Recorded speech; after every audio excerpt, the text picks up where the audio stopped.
Hi, HR Nation. Welcome back to the HR Leaders Podcast, the show where we explore the future of work with industry experts and HR executives in the world's leading global brands. Today, we're joined by Jennifer Kordell, Chief HR Officer at Charles River Associates. Welcome to the show, Jennifer. How are you?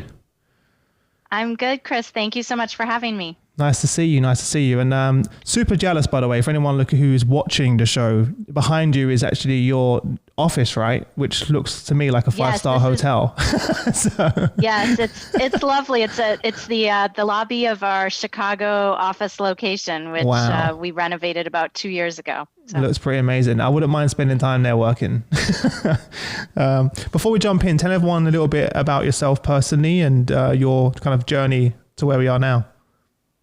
Yeah, absolutely. I've been head of HR at a global economics and strategy consultancy for about 8 years now. And prior to that, I was actually on the consulting side at that same firm. So I really sort of grew up in the business and found myself over time increasingly interested in talent strategy and took on a variety of operational and talent line roles until I really sort of consolidated everything under HR. So in my capacity now, I manage a global team. We're about 1,000 people, offices throughout Europe and North America, and a new office in Sao Paulo. So that's been a little bit about my journey. Amazing. So did you plan on working in HR, or did it kind of just evolved in...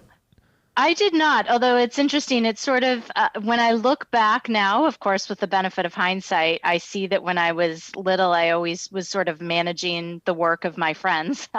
We'd get together and I'd organize a newspaper, we'd play office, or I'd have an activity that we were going to sort of produce, and I'd coordinate and direct and manage them. And I always seemed to like office supplies and sort of gravitate towards spending time in my dad's office when I was younger. So maybe the signs were there when I was little that sort of leading and managing was in my future. But I studied economics and I went for an MBA. So the pieces maybe sort of accumulated over time and eventually pointed themselves to an HR role. Yeah, it seems to be the most common way. It's very probably you can name on both of my hands out of the 300 guests that actually planned on being in this role. Very, very, very few people.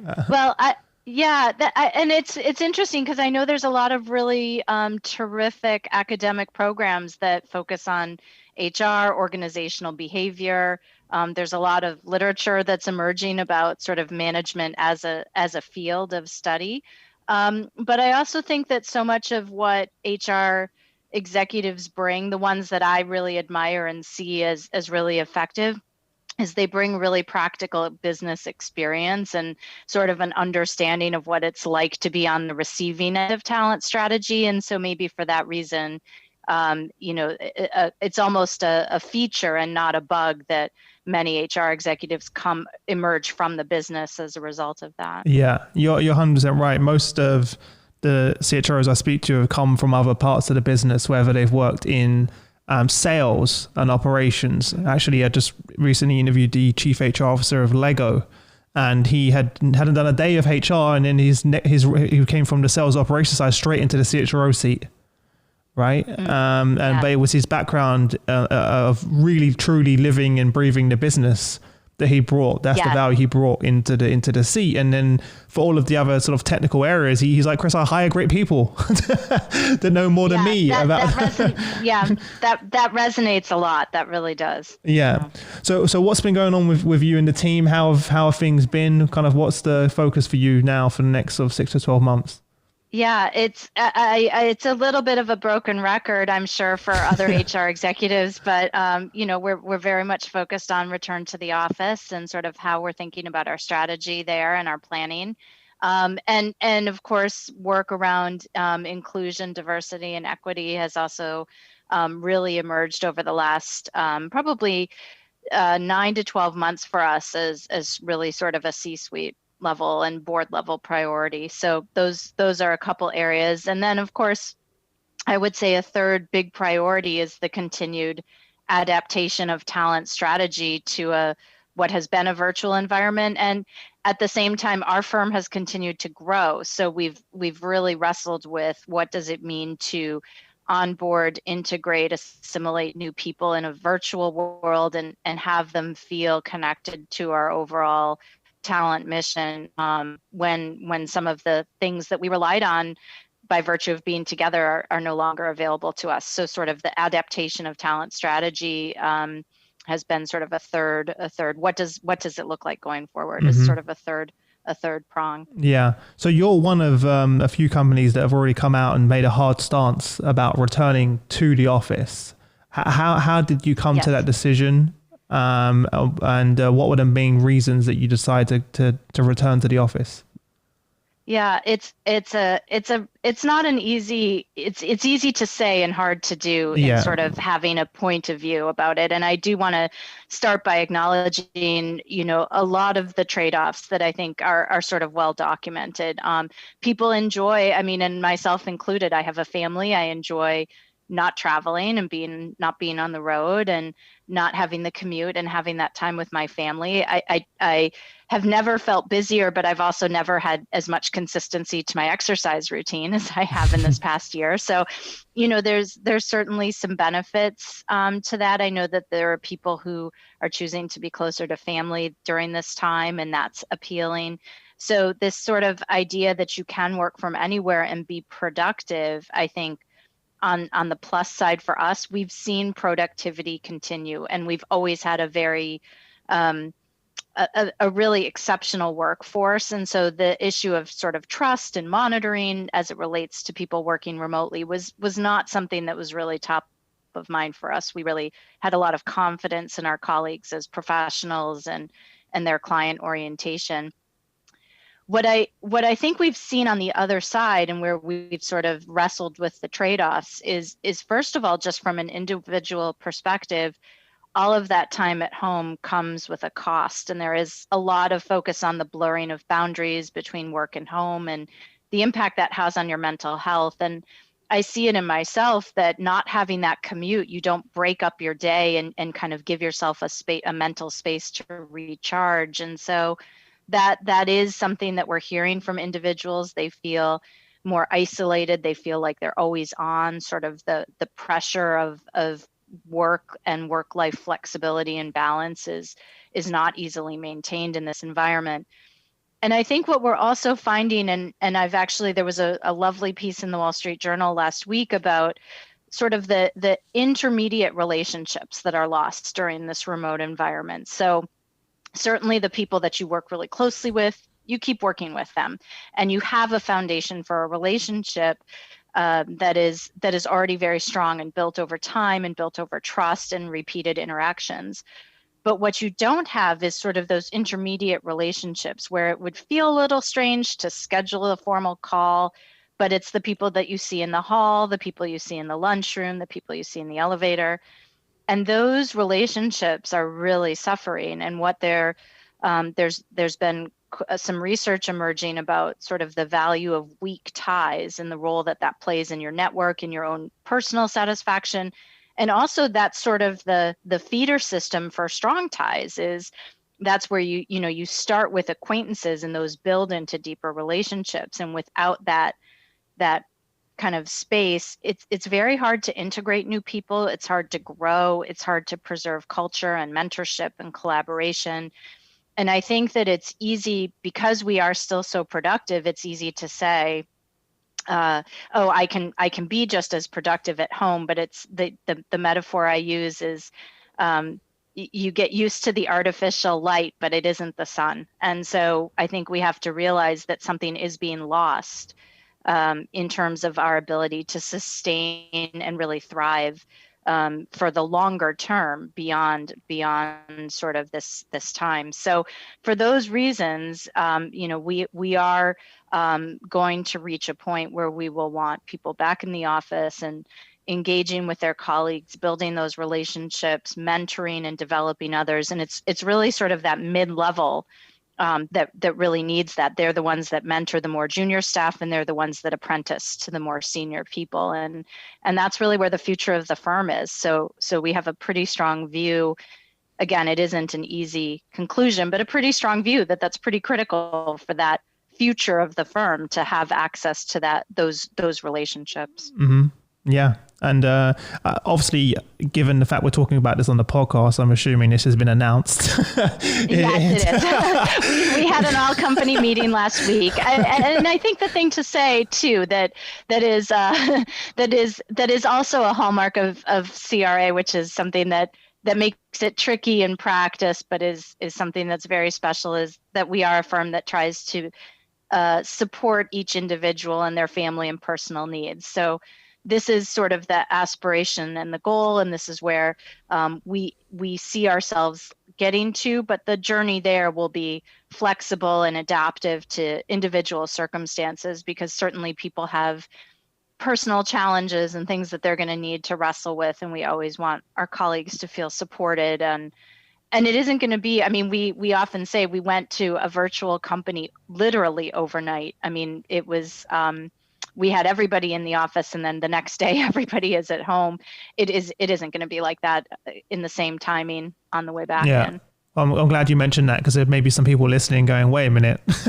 You can't just be like, okay, everyone, we're back now, back in the office. How did you go about communicating it? Because that must have been really tough, sitting down, writing that email, or did you say you did a Zoom call? We did an all hands, and it's something that, I think what we had going for us was a couple things. We were previously largely an in-office culture. So we had people who would travel periodically for work, but we are largely an in-office culture. And so that sense of community, I think, is something that we've already sort of had something to build on. This isn't a change for us.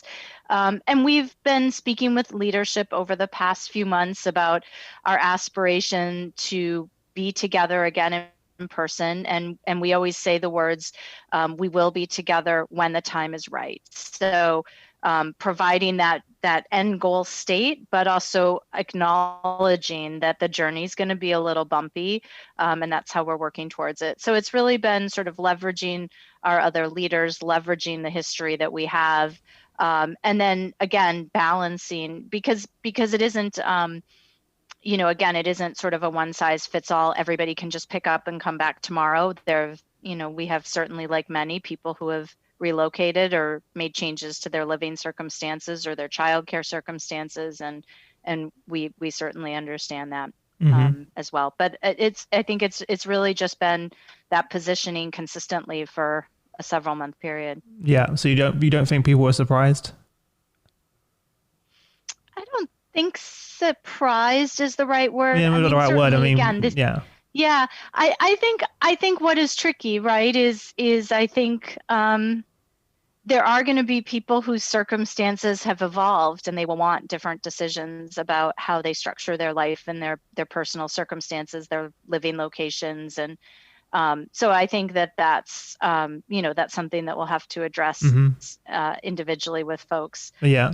But I think because the messaging has been reasonably consistent, that we are better together, that we want to be in the office together, I think that's at least let people hear that. You've maintained that throughout? Yes. Okay. Yes, that's been since last summer. Okay. Well, that's an important point to make then. So it isn't like, yeah. What were some of the other concerns people had during the all hands? Yeah, well, I think the other, I think one of the things that certainly we are wrestling with, and we're sort of keeping an eye on, is, the market for talent is very competitive for us and for many, I'm sure. And so one of the things that we are watching is sort of the peer companies that we have, and if they're offering more flexibility than we will offer, that's something that we're going to have to wrestle with. So that's been a concern that's been raised, is will we be competing in the market against companies that are going to offer a little bit more flexibility? And again, that's where I think we just are trying to have the courage of our convictions, that again, these situations are never black and white. They are trade-offs, and people have to pick the set of trade-offs that is best for them. And so for some people, an in-office culture with mentorship and with social activities, volunteer committees, networking that comes from being in the office, for some people that is a better fit, and that's the type of firm that we are, and that's the type of person we're going to attract. So Did you do a Trying to be who we survey are. beforehand? We have been surveying. We have been surveying. We did a lot of surveying in the first, I would say, 8 to 10 months, and then it became clear that we were in this for a little bit longer than we had hoped. Yeah, I think And so everyone realized that. Yeah. I know. So I think initially, we weren't quite sure what we were waiting for to go back. And I think as soon as the vaccine news started to emerge, it became clear that there would be sort of a better endpoint defined by the widespread availability of vaccines. And so that's sort of what we've been now keeping an eye on. Last summer, we did do quite a bit of surveying, and I think what was interesting about that was it was really difficult for people to define sort of the alternative scenario. So they knew they weren't ready to come back to the office, but what they couldn't quite articulate is under what circumstance Yeah, they you don't would know. be ready, because there was, the vaccine was still not, was still far on the horizon. And so we had a lot of variability then from people who said, I'm ready to come back now, to I may never come back. I mean, nobody really knew that. But now that we have sort of a path with widespread vaccinations, I think we have a little bit more of a sense of it. Yeah, definitely.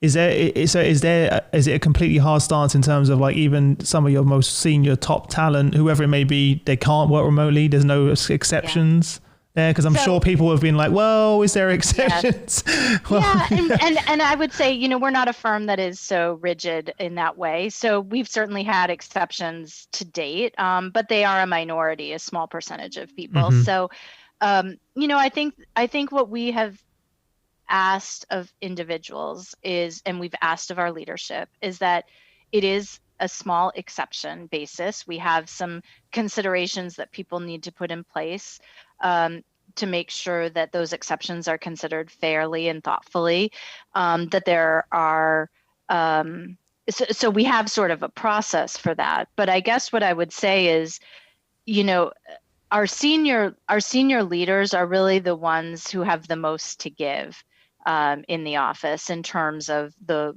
role that they play. of course. And we've always stressed that we're an apprenticeship culture. I think a lot of knowledge firms feel that way. We watch the law firm industry as a parallel, and I think that they have a similar view, which is that junior attorneys learn the art of client relationship building and managing teams and navigating conflict. And our firm is very similar to that. You sort of learn that by watching and by talking through it. And so to have those seniors in the office and physically present to be able to impart those lessons is really important. And so we do lean on our senior people to sort of help set the example, even though they are the ones who probably could work remotely with the least loss. They have sort of the largest role to play. Yeah, definitely makes sense. How are you dealing with the health and safety concerns? So, for example, I just spoke to a CHRO just before this call, actually, another podcast, and they've just announced there was a lot of talk internally about are we going to be required to be vaccinated in order to return to the office, and kind of went around their internal social network and sparked some conversation. And they actually just made an announcement saying, we will not require you to have a vaccine in order to return, and just put a hard stance on it because it kind of got a bit, not out of control, yes. but yes. there's a lot of conversation about that. Yeah, that certainly is. And I haven't seen, to be honest, too many companies coming out and requiring mandatory I haven't seen one, to be honest. So I'd love to. Yeah. I mean, we certainly encourage it. And as I think many firms are, and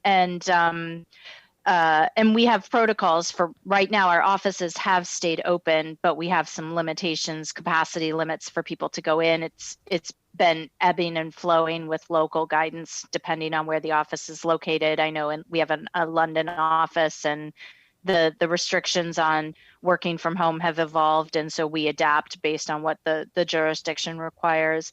But at this time, we're not planning to require vaccinations to return. We do have a screening protocol that we ask that people follow, and we ask that they follow the guidance of their local jurisdictions as well. Is that when they come in, like a temperature check and stuff like that? Yes, exactly. A temperature check. Some of our jurisdictions have restrictions on travel and quarantine requirements after travel. Mm-hmm. Others have sort of a screening assessment that you have to complete. So different kinds of requirements depending on where we're located. But Yeah. all of them are sort of intended to sort of preserve the safety of the office environment. And we've adapted our office space as well in terms of conference rooms, and there's hand sanitizer everywhere and things like that as well. Yeah. Surely though, in order for you to get back to that workplace environment you want, that there's going to be a point where you're going to not require, but there's going to be a need for the vast majority of people to be vaccinated. That's right. Yeah. That's right. Otherwise it's not going to work.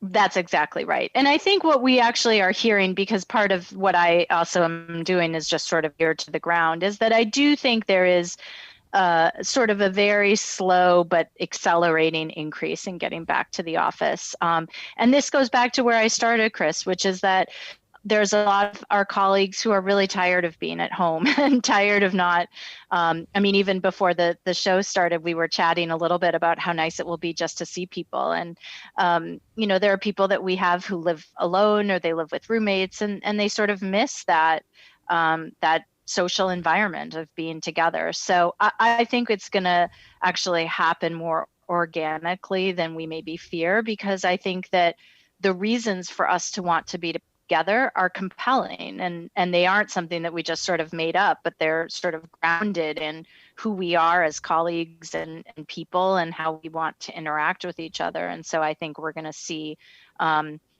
leaders and our colleagues, our more junior staff, ready to be back together. Yeah. I think a lot of people are going to agree with you. I'm here in the office. I live 5 minutes away from my office, but I still come here because I want to be in the environment. I think the challenge you're going to have, like you've mentioned, is what people are going to say. Yes, we want that, but we also want the choice. That if I do want to work from home this day or that day, I think that's going to be the counter argument. And I think it's also valid. It also has its own benefits to it. And also depending on your circumstances, of course. That's true. And we've always provided that occasional flexibility. So when we talk about return to the office, what we really mean is the people who move to a location that would preclude them from ever being able to come into the office. But of course, there are days where you're waiting for a service delivery, or you just need a space to clear your head and think and not be interrupted and have some quiet space.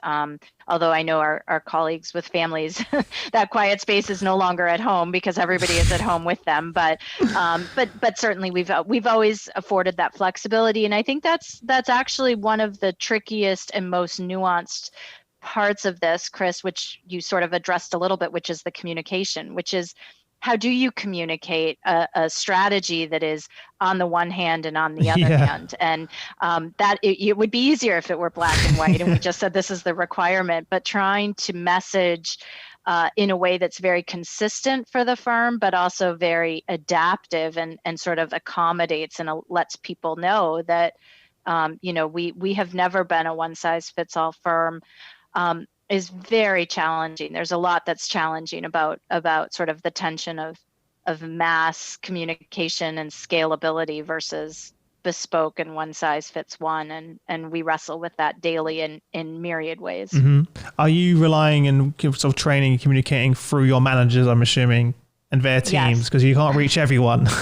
Yes. And that's something I will say is something we did do some surveying of folks over the winter period. And one of the things that we were hearing was that messaging is experienced in a way that isn't as consistent as we would like it. So it's something that with our internal communications team, we're really spending a lot of time talking through, which is how do we create more forums to cascade messaging and for listening and communicating, and how do we make sure that that people are experiencing information in a consistent way, because that is something that I think, and especially being virtual, we sort of have to think a little more creatively about how to reach people.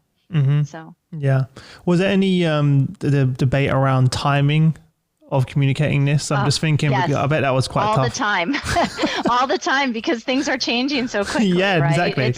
It's very tricky. I think we have been the way I think about it is sort of a tiered message with greater and increasing level of detail. So we've stayed very consistent, as we talked about, at this very high level message, which is we will be back together when the time is right. That's been repeated, very It's like your why, your consistently. purpose is part of the values. Exactly, Yeah. exactly. And then, we started last summer to create again, in hindsight, of course, it looks ridiculous that we had a plan to re-enter the office last fall, but we didn't know what we were dealing with. And so I think we thought Yeah. it took a while for us to realize this wasn't temporary.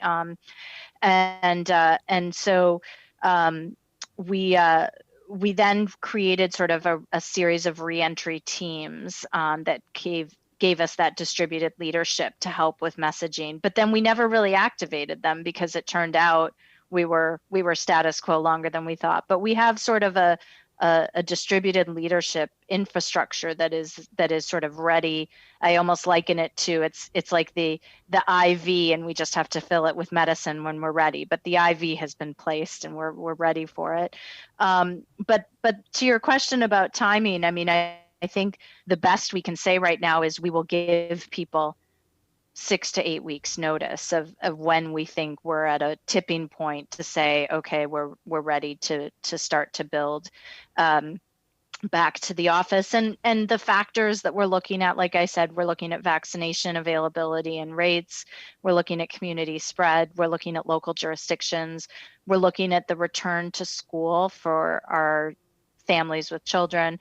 And we're looking at public transportation and sort of comfort levels that we see in terms of people using public transportation. So those are some of the factors, but and then we have a best guess that maybe it's September 1st, but that could change. Yeah. I was about to say, how are you even tracking that on a global scale? Yes. Like, do you have like someone dedicated in your team, or like what's the approach? We do. Actually, we have a task force, a reentry task force. And one of the people is two of the people actually are tasked with just sort of capturing news and updating guidance in the cities in which we have offices. We're in about 20 different locations. So we have somebody who's just sort of tracking what are the different standards, and then we're in touch with the reentry teams in each of those offices as things change. How crazy is that that's now a role?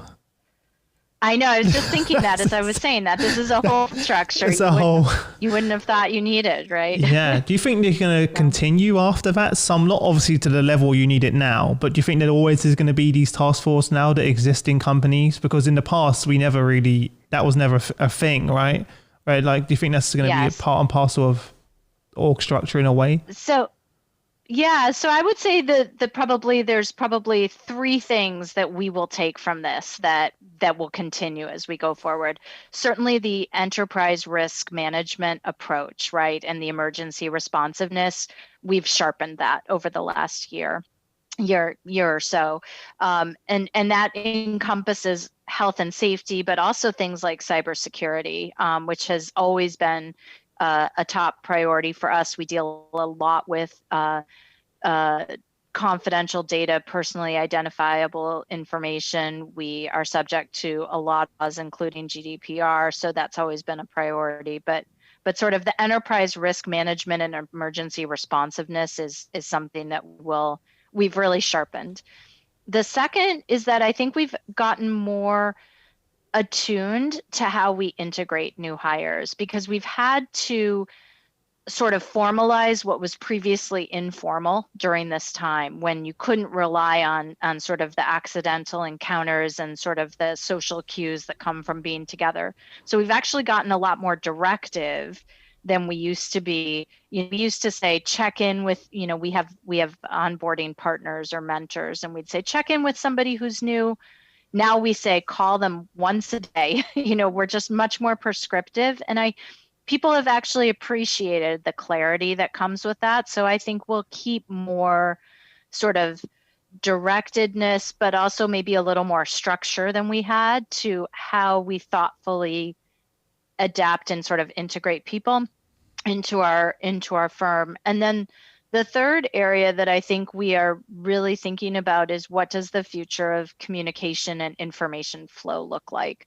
when you have people who are, kind of in different locations and receiving and consuming information in all different ways.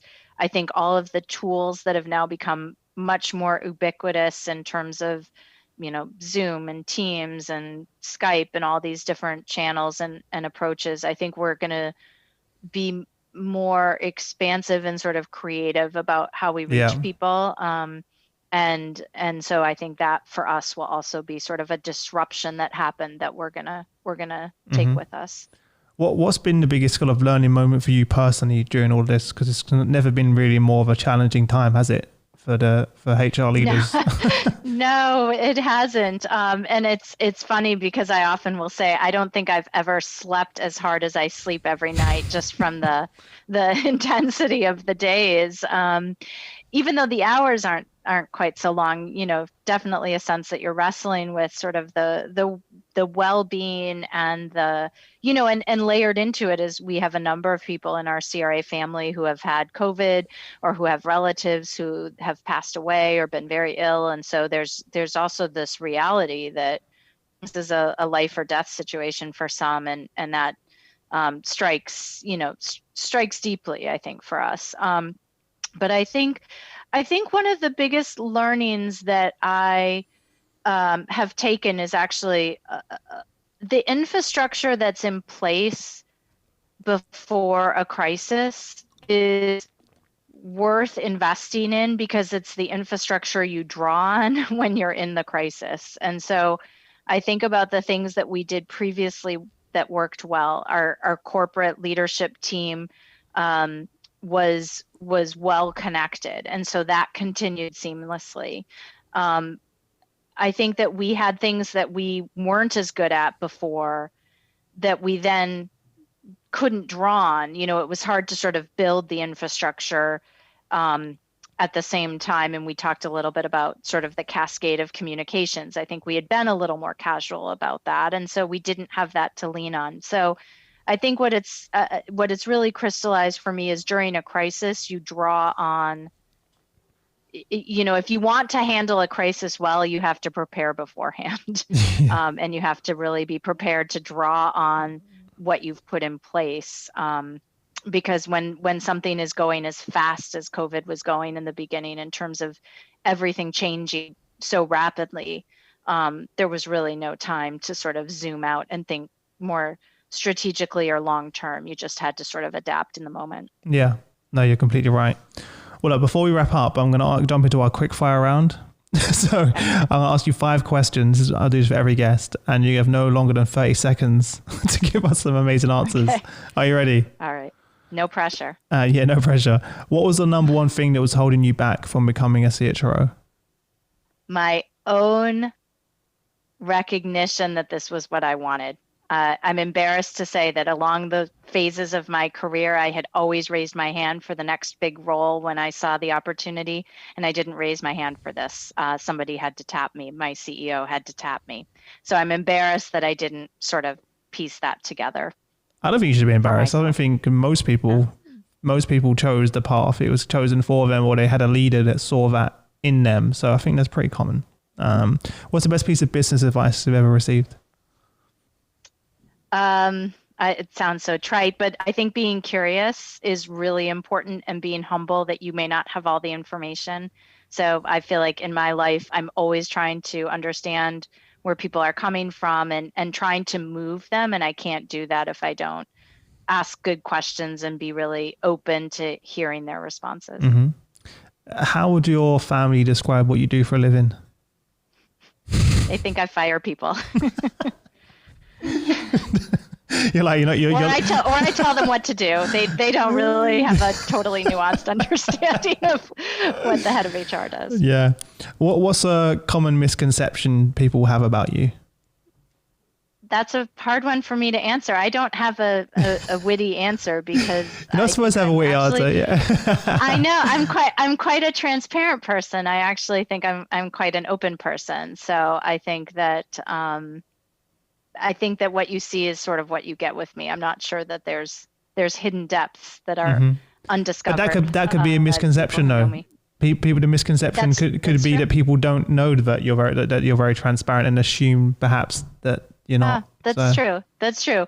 You know, maybe one misconception slightly, I mean, it depends on how well people know me, but I do have an MBA with a concentration in finance and an econ degree. So I'm maybe a bit more quantitative than the average HR bear, so to speak. So yeah. I do have that in my background. Last question, what's one thing about your business that you're most excited about? It is most excited and most scared, but we have grown over the past year. We are continuing to grow. We're continuing to add people, and sort of the tension, I think of it as sort of, I mean, we talked a little bit about this with the return to the office, but the tension between on the one hand and on the other hand, growth has a lot of that. So you want to be able to scale, you want to be able to accelerate growth, but you don't want to lose sort of the distinctiveness of the people that you have in the firm. You don't want to make things one size fits all. So that tension and the sort of heterogeneity of the people that we're bringing in is really exciting to me. And it's really scary to think about how do you build a talent strategy that's sustainable, that's scalable, that accommodates an increasingly diverse workforce and increasingly kind of differentiated and variable workforce in terms of educational backgrounds and socioeconomic backgrounds and experience, geographic. It's scary and exciting. Yeah. Like many of the best things in life. Yeah, I was about to say, the things worth doing are usually difficult. 100%. Well, before I let you go, where can people connect with you and reach out and say hello if they want to reach out and say hi? Absolutely. I'd love to. I'm always up for good networking, and through LinkedIn is the best way to reach me. Amazing. Well, look, thanks again. I really appreciate you taking the time to share your journey and experience, and obviously the stance that you've made. Many companies are still like in the balance of doing it, but it's great that you've kind of communicated that and you're clear on your why, your purpose, and getting everyone back. So I wish you all the best with that, and I look forward to catching up again in the near future. All right. Thank you, Chris. Have a good rest of your day. You too. Bye-bye.